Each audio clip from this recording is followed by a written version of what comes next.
السلام علیکم پیارے بچوں، آج کا عنوان ہے دعوت نامہ۔ جب ہم اپنے قریبی دوست، رشتہ دار یا بہن بھائیوں کو اپنے گھر سالگرہ پر یا شادی پر یا اسکول میں کسی تقریب میں آنے کے لیے کہتے ہیں تو اس کو دعوت دینا کہتے ہیں۔ دعوت نامہ لکھنے کا طریقہ۔ دعوت نامہ لکھنے کا طریقہ: دائیں طرف اپنا پتہ لکھیں، یعنی جہاں ہم رہتے ہیں اس جگہ کا پتہ۔ دوسری سطر میں مکمل تاریخ، جو دن، مہینہ اور سال ہے۔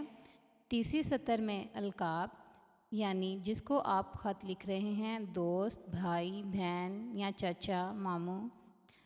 چوتھی سطر میں آداب لکھیے، یعنی السلام علیکم۔ اس کے بعد مضمون کا تیسرا حصہ نصف مضمون اور آخر میں اختتام لکھیے۔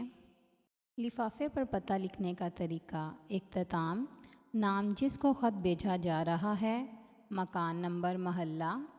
دائیں جانب لفافے پر پتہ بالکل واضح خوش خط لکھنا چاہیے۔ پھر شہر کا نام۔ آخری سطر میں پوسٹ کوڈ ضرور لکھیے اور لفافے کی دوسری جانب اپنا پتہ لکھیے۔ اختتام: نمونے کے طور پر یہ خط کو دیکھیے۔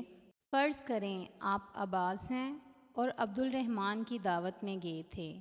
اپنے کسی دوست کو جو وہاں نہیں تھا اس میچ کا حال خط میں لکھ کر بتائیے۔ وہاں کیا کھیلا، کیا کھایا اور کیا کیا ہوا۔ ایک لفافہ بنا کر اس پر اس دوست کا فرضی خط لکھیے۔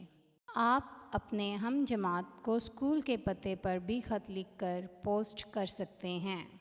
اپنے کسی دوست کو اپنے اسکول میں ہونے والے کھیلوں کے مقابلے کے بارے میں دعوت نامہ لکھیے۔